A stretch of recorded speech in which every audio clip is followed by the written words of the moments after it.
Magandang gabi po mga kapatid ko at happy Sabbath po sa bawat isa sa atin. Tayo po ay magsisimula na sa ating Vesper Worship Service ngayong gabi. At tayo po ay mag-aawitan. Awitin po natin, huwag kalilimutan ang Sabado. Hymn number 266. 266.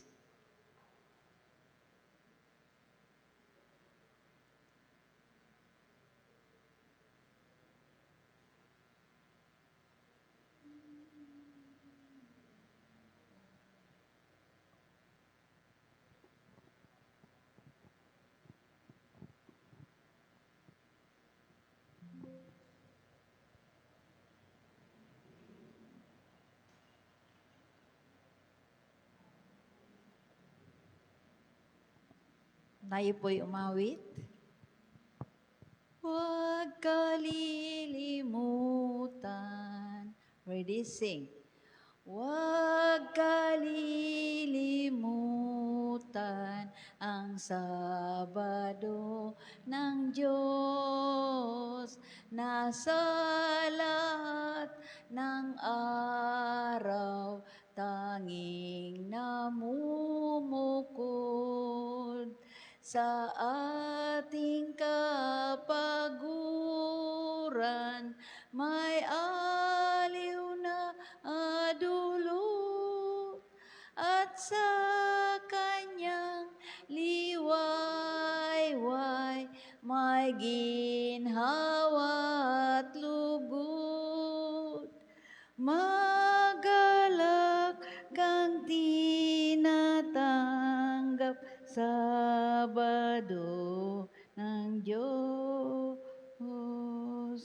Magalak kang tinatanggap Sabado ng Diyos. Tayo ay mangilin ang Diyos dalanginan at tuloy nating sundin ang tunay na daan. Ating alinsunurin si Jesus buong araw. Tayo'y paiinumin sa bukal ng buhay. Magalak kang tinatanggap Sabado ng Diyos. Magalak kang tinatanggap Sabado ng Diyos. Ang araw na ito'y atin ang gamitin sa pag-awit kay Kristo at pananalangin. Jesus ang pangako mong kami kukupkupin. Siyang sa buhay na ito'y tanging mahal namin. Magalak kang tinatanggap Sabado ng Diyos. Magalak kang tinatanggap Sabado ng Diyos. Para po sa ating opening song, atin pong sama-samang awitin, O Worship the King. Hymn number 49. 49.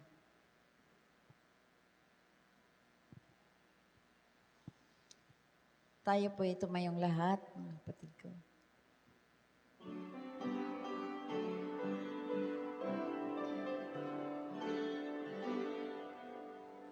Oh, worship the King.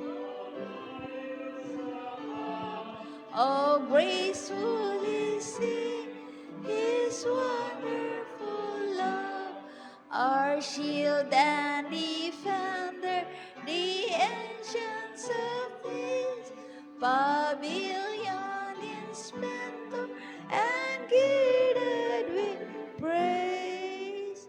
Oh, tell of His word, oh, sing of His grace, whose robe is the light, whose canopy space, His chariots over the deep, thunder clouds swirl, and dark is His path on the wings of the storm.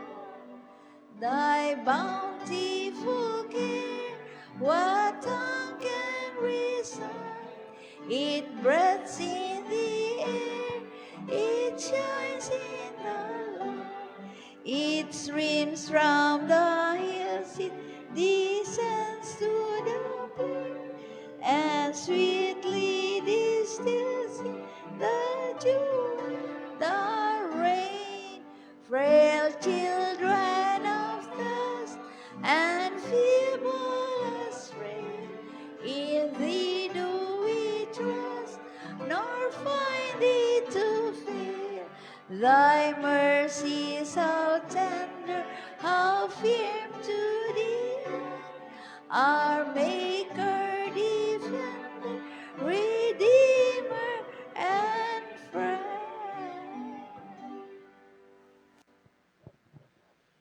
For those who are able po, tayo po ay sama-samang lumuhod para sa isang panalangin.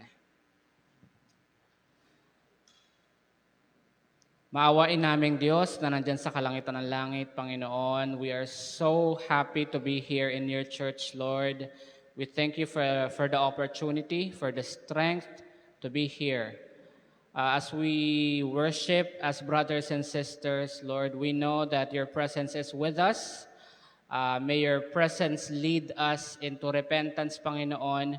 Ingatan ang bawat isa sa amin at lalo't higit pakalinisin kami, Panginoon, sa aming karumihan. Sapagkat hindi kami karapat-dapat na kami ay sumamba at magpuri sa inyo, pero kami ay inyong sasamahan, kami ay magiging katanggap-tanggap. We especially pray for our speaker, Kuya Pidik, Panginoon, bigyan mo siya ng katalinuhan na nasa langit, at nang sa ganon ang mga salita na aming maririnig ay mga salita na manggagaling lamang sa inyo.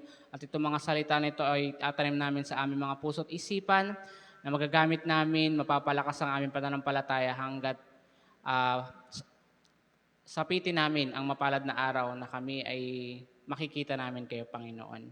Patawad po, Ama, sa aming mga karumihan. Ito po ang aming dalangin sa matamis at makapangyarihang pangalan ng aming tagapagligtas na si Jesus. Amen.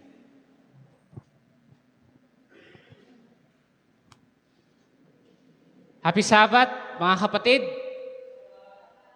Ayan, medyo konti tayo ngayon, pero praise the Lord, ang ganda ng church natin, ang ganda ng mga ilaw. Kapatid na lang, mga members na lang yung kulang. Pero we know that we all have reasons, some of us may not be here, pero we pray that they are still in the better place right now.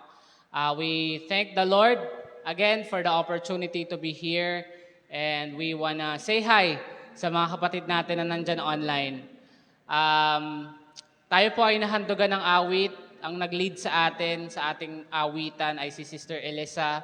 Ang inyong lingkod, Brother Chris sa panalangin at ang presider. After ko umupo, mga kapatid, tayo ay makakarinig ng makalangit na awit na ihahandog ni Brother Rafi. At again, ang ating speaker for tonight ay walang iba kundi ang ating elder, si Brother Federico Gallego. Bibigay ko na pang pagkakataon para sa isang magandang awit.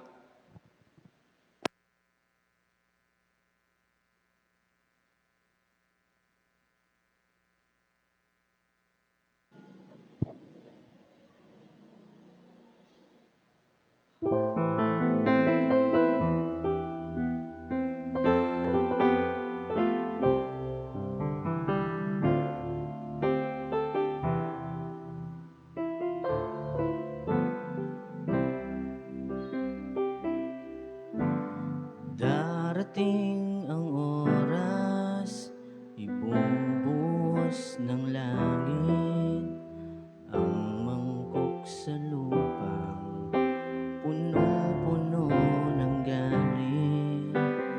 Titindi ang sugat, pupula ang dagat, maging ang nasa ilog ay mamamatay lahat. Ang Diyos nagsasabi na siya'y darating upang tayo'y kunin at sa langit makarating. Mawawala na ang hirap, lungkot ay mapapauwi. Ang aking panalangin, tayong lahat ay makauwi. Darating ang oras, ibubuhos ng langit ang mangkok sa lupang punong-puno ng galit. Titindi ang init, araw na walang katulad. Lahat ng nasa hula ay pawang matutupad. Ang Diyos nagsasabi na siya'y darating upang tayo'y kunin at sa langit makarating. Mawawala na ang hirap, lungkot ay mapapawi. Ang aking panalangin, tayong lahat ay makauwi. Darating ang oras, ibubuhos ng langit ang mangkok sa lupa, punong-puno ng galit. Didilim ng sobra, kidlat kulog ay maririnig, at ang lahat ng natitira'y lindol ang yayanig. Ang Diyos nagsasabi na siya'y darating upang tayong kunin at sa langit makarating. Mawawala na ang hirap, lungkot ay mapapawi. Ang aking panalangin, tayong lahat ay makauwi. Ang Diyos nagsasabi na siya'y darating upang tayo'y kunin at sa langit makarating. Mawawala na ang hirap, lungkot ay mapapawi. Ang aking panalangin, tayong lahat ay makauwi. Ang aking panalangin, tayong lahat ay makauwi.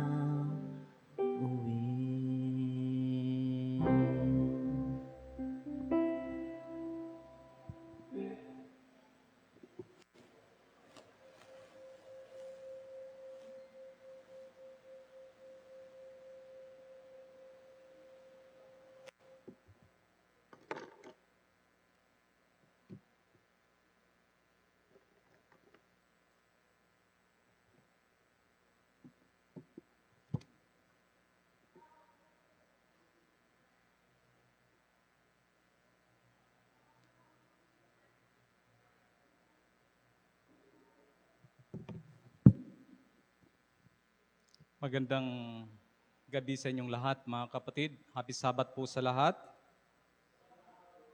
Purihin ang Diyos sa gabing ito sa isang napakagandang awit na ibinigay ng ating kapatid. Thank you, Brother Chris. Thank you, Sister Elisa. and Brother Rafi sa inyong inawit, darating ang panahon na tayo ay kukunin ng Diyos at tayong lahat ay makarating doon sa langit na bayan. Amen? Ang salita ng Panginoon sa gabing ito ay may pinamagatan doon sa Evangelism book. Sa pangalawa pa lang ito, no? At naunahan ako ng pangatlo kasi last Friday wala ako dito. Nasa bundok ako, no? Nasa 37 ako. 4th anniversary ng 37. At ang pamagat ay, sabi sa Tagalog, ay sa nalalapit na kapahamakan. Mga kapatid, ang parang pag-isummarize mo doon sa awit ay yun ang tinatahak ng ating mensahe ngayong gabi. Na darating ang panahon na ibubuhos ang mangkok ng punong-puno ng galit. Ngunit, ang Diyos, bago pa mangyari, ay mayroon ng babala ang Diyos. No? Sabi rito, nagbibigay babala ang Diyos bago ang hatol. Ang Amos chapter 3 verse 7, ang sabi rito, tunay na ang Panginoong Diyos ay walang gawin, kundi kanyang ihayag ang kanyang lihim sa kanyang mga lingkod na mga propeta. Alam ng Diyos, mga kapatid, na may mangyayari. At inihahayag ng Diyos sa kanyang mga propeta ang mangyayari. Ganon din ang nais ng Diyos sa atin ngayong gabi. Na maihayag ang kanyang kabutihan, hindi dahil sa may mangyayaring masama, kundi may mangyayaring katubusan sa darating na panahon. Ang Israel ay nagbabala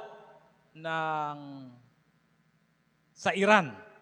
Sabi niya, huwag kayong sumakay sa mga train kasi siguradong pasasabugin ng Israel or ng US. May mga babala, no? Parang nakikita ko yung parang mayroon siyang concern. No? Hindi ka magbibigay ng babala kung wala kang concern. Mga kapatid, kung wala kang pakialam. Ang nais ng Diyos ay mayroon tayong pakialam sa mga tao sa ating kapaligiran. No? Bago pa mangyari ay nais ng Diyos na ipaalam na may mangyayari. Bago pa nilalang ang mundo, may plano na ng kaligtasan dahil alam ng Diyos na babagsak at babagsak ang tao na kanyang nilikha. May 8 bagay, mga kapatid, ng aking binabasa na ating pag-aralan dito sa pamagat na sa nalalapit na kapahamakan. Yan ang una ay nagbibigay babala ang Diyos bago ang hatol. Hindi hinayaan ng Diyos na dumating ang kapahamakan ng walang babala, mga kapatid. Ang babala ng Diyos ay tanda ng kanyang Tanda ng kanyang awa, hindi pananakot. Iba kasi yung pananakot eh. Ikaw, lagot sa akin. Galit yun. Galit. Pero dito ay babala. May concern, may pakialam ka. Uy, dandahan ka dun sa unahan kasi may butas. Baka malaglag ka, mga kapatid. Ang ating buhay Kristiyano ay tayo'y binibigyan ng pagkakataon. Tayo binibigyan ng bahagi ng pabalita ng Diyos na ihayag sa mga tao sa ating kapaligiran. Pangalawa,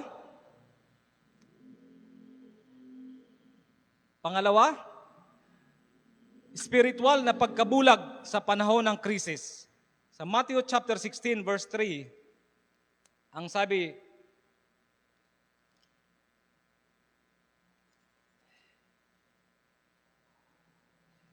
At sa umaga, ngayon uunos sapagkat mapula at makulimlim ang langit.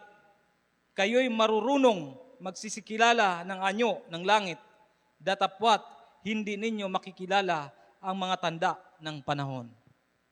Mga kapatid, si Kuya Merlo magaling yan eh.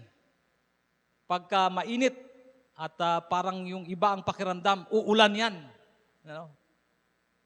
May mga sinyalis ng hangin, ng araw, na minsan tumatama tayo.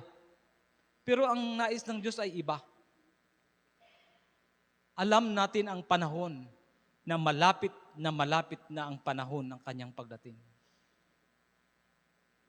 Pero matagal na, Brother Ricky, yung sinasabi ng ating magulang, ating mga lulo, namatay na, pero matagal pa dumadating ang panahon. Mga kapatid, ang panahon ay hindi natin alam ang bukas. Ang nais ng Diyos na lagi tayong handa. Kasi pag namatay tayo, sabi na brother ni Pastor Richard ay second coming na, mga kapatid. Kaya habang may buhay tayo, may pakialam tayo, may concern tayo sa pabalita ng ating Panginoon sa ating mga kapwa. Dahil ang bukas ay huli na. Walang nakakaalam ng bukas, Brother Wilfrid. Kaya habang may araw pa ay maglalakbay tayo. Pag madilim na, ang hirap kaya maglakbay, Brother Ricky, lalo na yung sa bundok. Lakad kami ng tatay ko, nahulog sa sapa, may dalang sulo. Nalaglag yung gasira, tumama sa bato. Ang dilim. Hirap kami makarating sa aming paruroonan. Kaya habang may liwanag pa, ay yun ang panahon ng ating paglalakbay upang ihasik ang pabalita ng Panginoon. Ang ating buhay ay parang ganun eh. Pag namatay tayo, dilim na, wala na. Wala nang pag-asa. Pero kung namatay tayo, nasa kay Kristo tayo, sigurado tayo na tayo ay mabubuhay kasama niya. Ikaw at ako ang nakakaalam ng ating relasyon, personal na relasyon sa ating Panginoon. Mga kapatid, hindi po pangkalahatan eh. Ako'y gumagawa ng mabuti, kayo maliligtas din dahil ako'y gumagawa ng mabuti. Mga kapatid, ang ating kaligtasan ay individual. Depende sa ating personal na relasyon sa ating Panginoon. Ikaw at ako lamang ang nakakaalam kung gaano tayo kalapit sa ating Panginoon.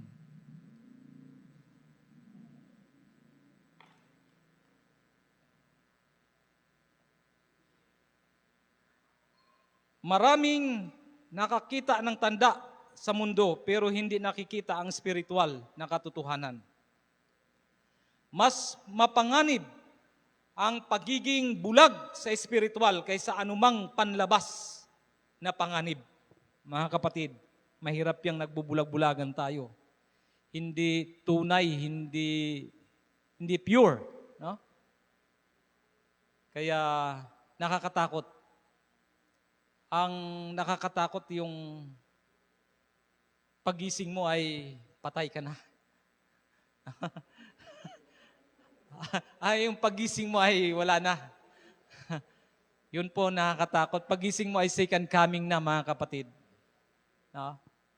Kaya habang may buhay pa ay may pag-asa. Yun yung sa patay. Malulungkot ang mga kapatid pag nawala ng mga mahal sa buhay. Pero alam nyo, kapag ang kapatid natin na alam natin kung gaano sa kapitpol sa Panginoon, kaunti ang umiiyak at kunting nagdudurusa, kunting nalulungkot. O, mga kapatid, tingnan nyo sa mga namatayan. Kaya, ang aking dalangin, mga kapatid, pag ako man namatay ay sanang walang malungkot. Amen? At kayo din.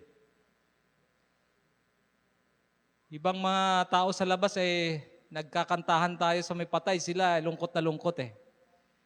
Ang sabi ay darating ang panahon na tayo ikukunin kasama ng Panginoon doon sa langit na bayan. Kaganda ng awit, mga kapatid. Yung pangatlo pagiging kampante at nagdadala ng ay nagdadala ng kapahamakan. Yun, parang kuya-kuya-kuy lang ang buhay. Hindi masyado seryoso. No? Sabi sa ating lesson nung mga nakaraan ay ano yun? Security check, reality check. No? Reality check. Kailangan ay mainit. Kailangan malamig. Hindi pwede maligamgam, pero masarap maligo sa maligamgam pagka ganitong panahon, no? Masarap sa maligamgam. Kasi lalo na yung shower ko pagka mahina ang tubig, tulo, ang init, minsan wala nang init, malamig. Ang hirap din maligo ng malamig. Masarap din yung maligamgam. Pero mga kapatid, delikado pala yan sa buhay Kristiyanong maligamgam. Ang sabi ng Panginoon, kung ikaw ay mainit. Dahil kung hindi ka mainit, ay maligamgam ka, baka ikay ihuhulog o puputulin. Ano pa man ang parusa ng Panginoon. Kaya dalawa lang. Either malamig ka o mainit ka.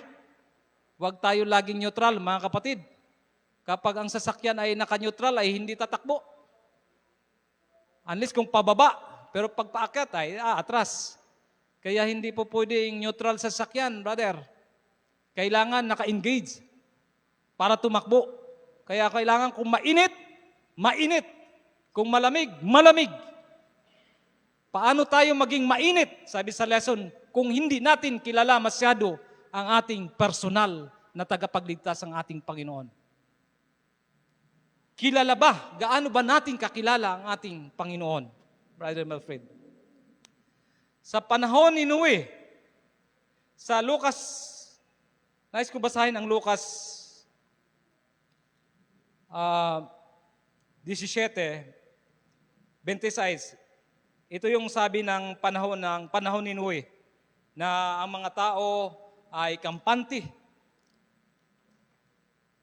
Kumakain, umiinom, bumibili, nagsasayawan. Ngayong hapon lang, yung aking sakay, yung bus ko, nandun sa Soler North, dun sa may Ayala, sa may Trinoma. Di pagparada ko doon, sabi niya, mga 3 oras pa tayo. Akyat ako doon sa lobby. Ang ganda ng lobby, Brother Ricky, ng Soler. Ganda. Akyat ako, elevator, kabilaan, tapos mga glass, ang ganda. Pag second floor, andun, dami ng mga ruleta, mga machine. Sabi ko, parang magkakasino ako nito Bay, kinuha ko yung aking cellphone, picture ako. Sabi nung gwardiya, bawal. Bawal mga kapatid. Pag pipicturan mo yung mga nagsusugal doon, bawal. Baka makita yung Brother Melfred doon na picturan mo.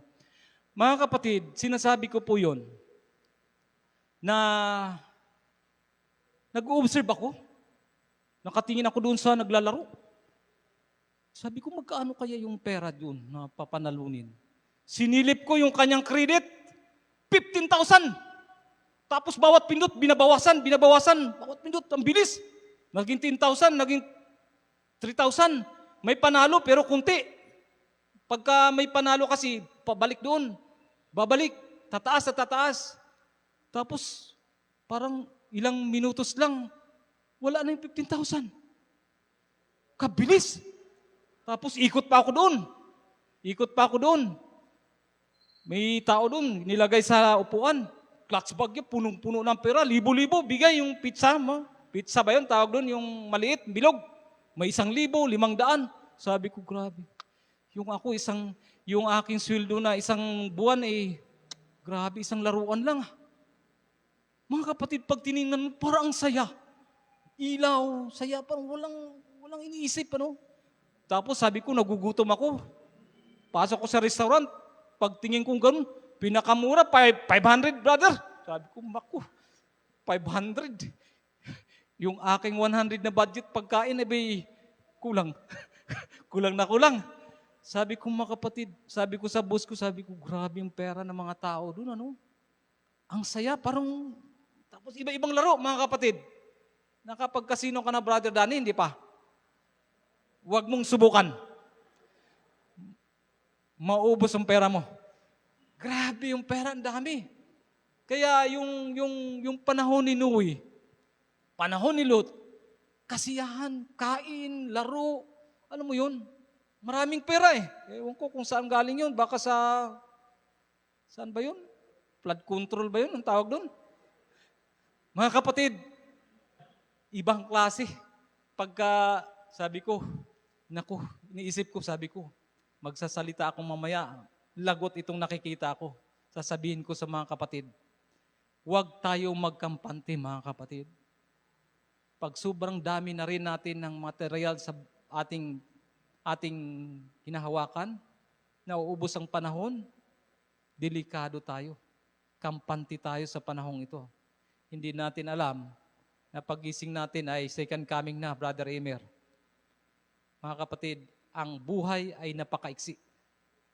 Ano man ang pinakamabuti, sabi ni Ellen G. White, na magagawa natin ay ano? Gampanan natin. Yun ang pinakamainam, Brother Wilfred. Patuloy tayo, baka hindi tayo matapos.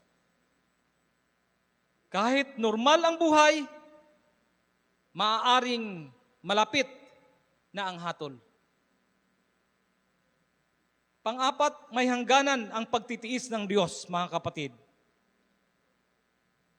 Mahaba ang pasensya ng Diyos, ngunit darating ang araw ng paghuhukom.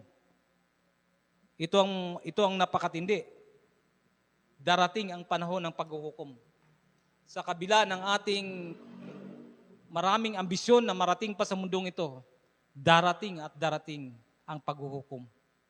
Mga kapatid, isa lang ang kanyang pinaalala sa atin. Magsisi, repent, for the kingdom of God is at hand. Nalalapit na ang kaharian ng ating Panginoon. Pero hindi ko masyado dinadamdam yan eh. Malapit na darating panahon. Ang iniisip ko talaga, pag ako na ganyan, second coming na, yun na yung katapusan talaga. Katapusan mo. Kasi after that, hindi ka na makapagsisi. Gampanan natin mga kapatid kung ano ang pinakamabuti. Isip-isip ko minsan nagbumuni-muni ako, ano ba kaya Panginoon yung aking ano ba talaga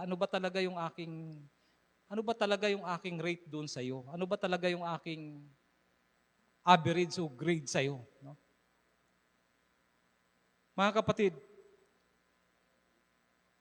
kayo po at ako ang nakakaalam kung gaano kasaya ang ating relasyon sa Panginoon sa kabila ng kahirapan sa mundong ito. Pagka sobrang komportable tayo dito sa mundong ito, mga kapatid, delikado rin.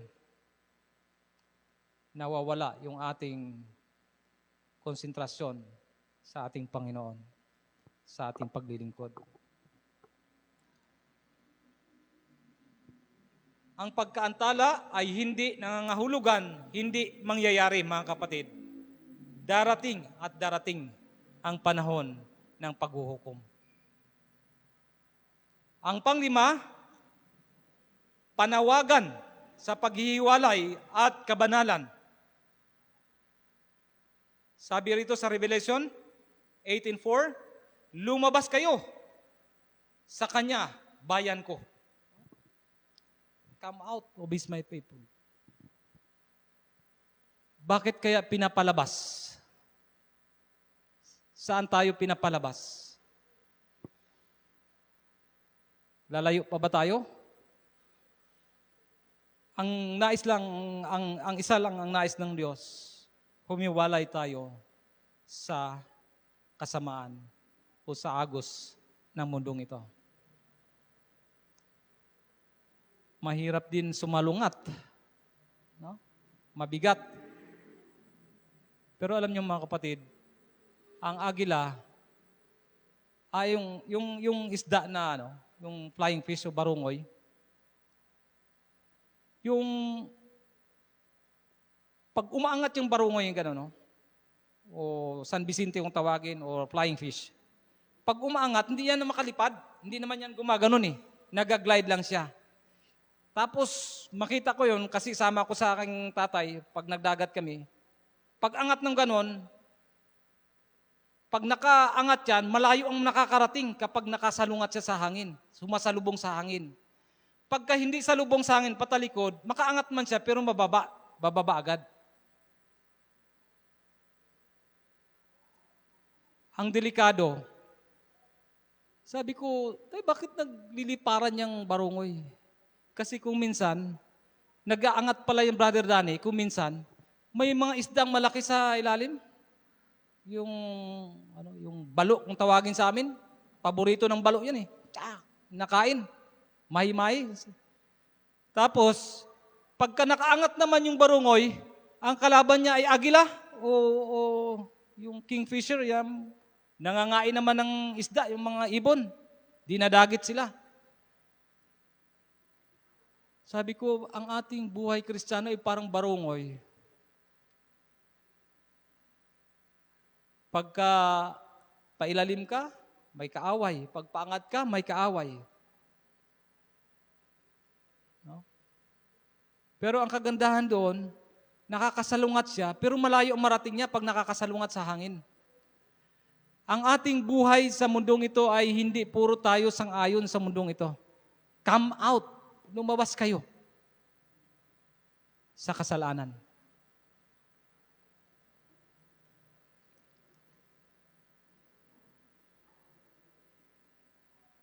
Ang paghahanda ay nangangailangan ng paglayo sa kasalanan at pagsunod sa Diyos. Yun ay bahagi ng paghahanda. Ay kailangan lumayo kayo. Ang pang-anim, kaunti ang tapat, marami ang hindi handa. Ito naman mga kapatid, sa Matthew chapter 7 verse 13 to 14. Sabi o diyon ay, makipot ang daan patungo sa buhay. Maraming mga tao ang isigulaki lang, mas madali, mas gusto ng mga yung pinakamadali na, pinaka-express na, pinakamadali. Ganun ang buhay Kristiyano. Pag madali ka rin mamamatay, mga kapatid. Kaunti ang dumadaan sa makipot, pero nagdadala ito sa buhay na walang hanggan. Tayo sana ay susunod dun sa makipot at magdadala sa atin tungo doon sa buhay na walang hanggan. Huwag tayo laging sumang-ayon sa mundong ito, mga kapatid. Luho, kung ano pa man. Sabi ko nga, parang ang sarap umuwi ng probinsya na manirahan uli sa bundok. Kasi nakilala ko ang aking Panginoon, ang ating Panginoon, doon sa kabundukan ng Negros. Doon ko na feel na parang nakikipag-usap ako sa Panginoon. Talagang malapit na malapit. Dumating pa nga ang punto na ako'y nilalagnat, na nalangin ako pag sabi kong amin, was out yung aking lagnat. Pinawisan ako ng husto. Tanggal ang sakit ng aking ulo. Ganun kalapit. Parang sa kabinti. Pag sa kabinti naman, sa kabinti ako, puro trabaho din, bungkal, tanim, damo. Parang sabi ko, parang nawawala din ang panahon ko sa pagbabasa sa Biblia dito. Parang sarap pa rin balikan yung dati, yung una. Yung unang in love ka, Brother Danny, kay Sister Minda. Yun ang masarap balikan. Laging in love sa ating Panginoon. Amen? Kaya, sarap balikan. Alam nyo yung si Sister Ruth, niligawan ko yun. Matindi 7 years. Biro mo yun. Hindi ganitong itsura ng church nung araw. Putik to Natutulog pa ako dyan sa kahoy. Tumutuloy yung yero. Pero alam nyo, 7 years, ang bilis. Gusto ko, kasama siya. Kahit maaga kami, madaling araw alis, papunta sa Makati, papasok, gabi na uwi, alas 11. Pero wala ang pagod. Kasi, Brother Danny, in love ka sa Panginoon. Amen? Kapag ka-in love tayo sa ating Panginoon, mawawala yung pagod Parang ang bilis ng panahon, mga kapatid. Kaya pinapayuhan tayo na lagi nating balik-balikan kung paano tayo na in love sa ating Panginoon. Nakakatulong po yun. Nakakapagpalakas ng ating relasyon sa Kanya. Amen? Malapit na tayo mga kapatid. Makipot ang daan patungo sa buhay. Ang tama ay hindi nasusukat sa dami. Kahit mag-isa ka, manatili ka sa Diyos. Mga kapatid, kahit pang pamilya mo ay wala sa'yo, manatili kang tapat sa Diyos. Hindi basihan na daming mga membro nila, yan, maliligtas, mga kapatid. Pero ang nais ng Diyos, ang lahat ng sangkatauhan ay maligtas.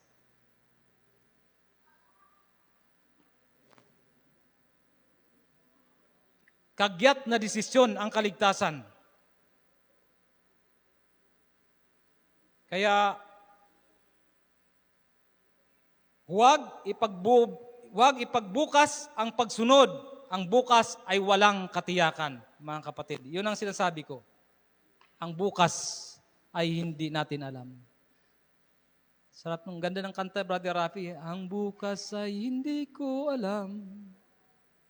Ang sunod.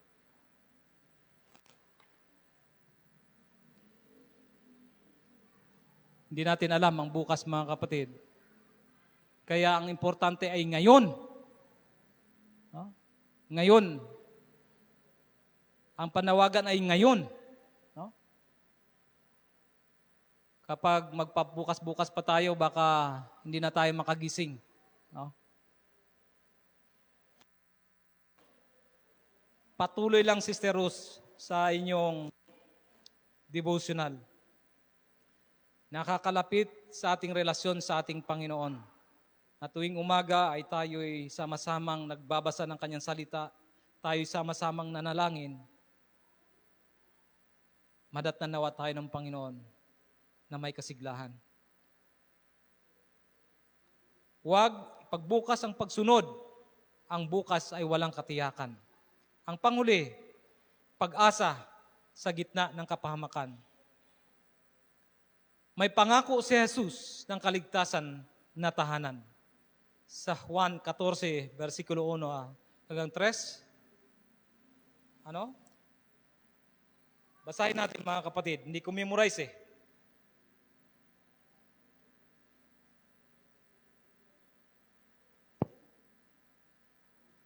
John 14, verse 1. Huwag magulimahanan ang inyong puso. Magsisampalataya kayo sa Diyos, magsisampalataya naman kayo sa akin. Sa bahay ng aking Ama ay maraming tahanan. Kung di gayon, ay sinabi ko sana sa inyo, sapagkat ako'y paroon upang ipaghanda ko kayo ng dakong kalalagyan. At kung ako'y pumaroon at kayo'y may paghanda ng kalalagyan, ay muling paparito ako at kayo'y tatanggapin ko sa aking sarili upang kung saan ako naroroon kayo naman at dumuon. Mga kapatid, yan ang promise ng Panginoon sa atin. Tayo ay pinaghanda na ng ating bahay doon sa langit na bayan.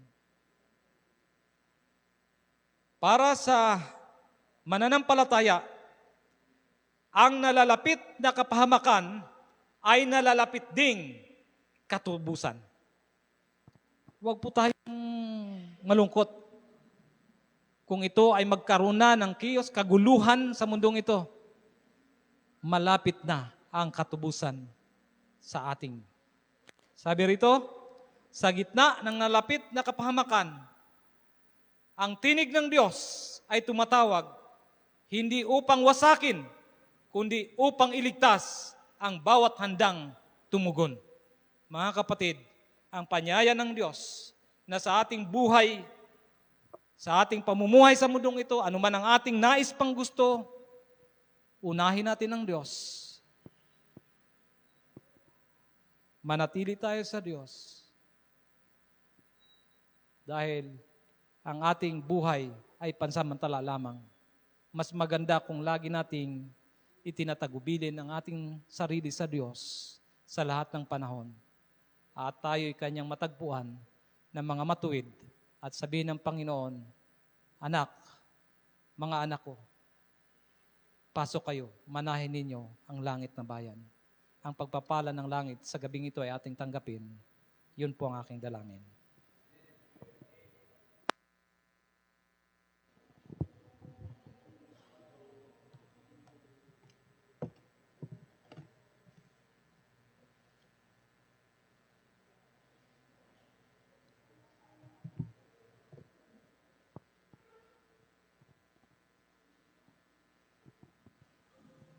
Sa pagtugon po mga kapatid ko sa pagpapalang ating natanggap ngayong gabi, atin pong sama-samang awitin, Dinggin Mo ang Pahayag.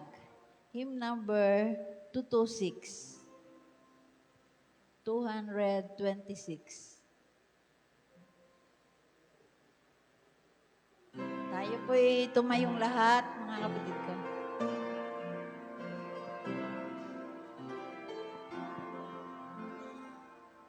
Dinggin mo ang pahayag, Kristo'y nagliligtas, ang tuwa'y ilaganap, Kristo'y nagliligtas, ibalita sa lahat, kahit magtawid agad, ito'y sa atin atas, Kristo'y liligtas sa gitna ng bagabag, Kristo'y nagliligtas sa nagkasalayhayan,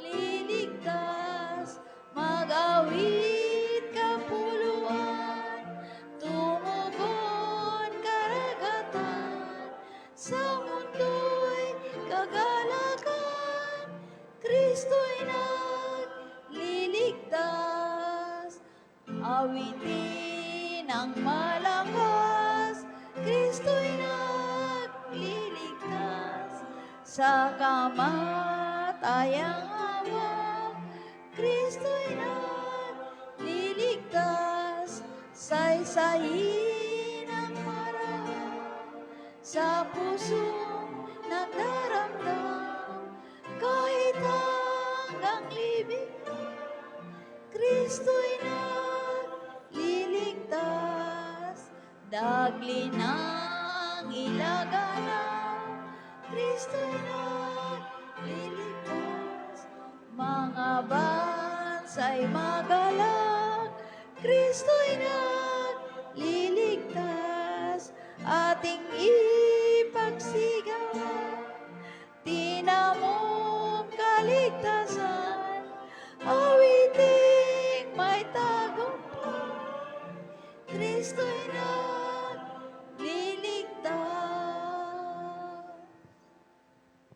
Dakilang Diyos, salamat sa inyong pagpaalala sa amin. Pagbigay, paunang paalaala na sa kabila ng darating na kaguluhan, anuman ang mangyari dito sa mundong ito, kayo'y nagpapaalaala sa amin na kami ay maghanda at ihanda ang aming sarili sa inyo.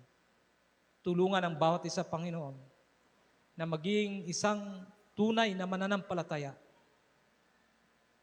Mananampalataya na laging tinatagbilin ang aming sarili sa inyo. Na sa lahat ng panahon, kayo ay aming isipin, kayo ay aming awitin, kayo ay aming panalanginan. Manalangin sa lahat ng panahon. Alam po namin, Panginoon, na kami ay mahina, ngunit salamat, mayroon kaming Diyos na nagbibigay kalakasan upang malagpasan ang mga kahinaan ng bawat isa sa amin. Ang kaguluhan at ang kasalanan ng mundong ito ay talamak na. Tulungan po kami na lumakad, na dala-dala ang pabalita na mayroong Diyos na may Diyos na nagpapatawad at mayroong Diyos na magtutubos sa mga taong handang sumunod sa Kanya. Tulungan po kami, Panginoon, na lumakad na may kapayapaan at kasiyahan sa aming puso sa pagdilingkod sa inyo. Salamat sa inyong pagdinig sa aming panalangin sa pangalan ng aming Panginoon Jesus. Amen.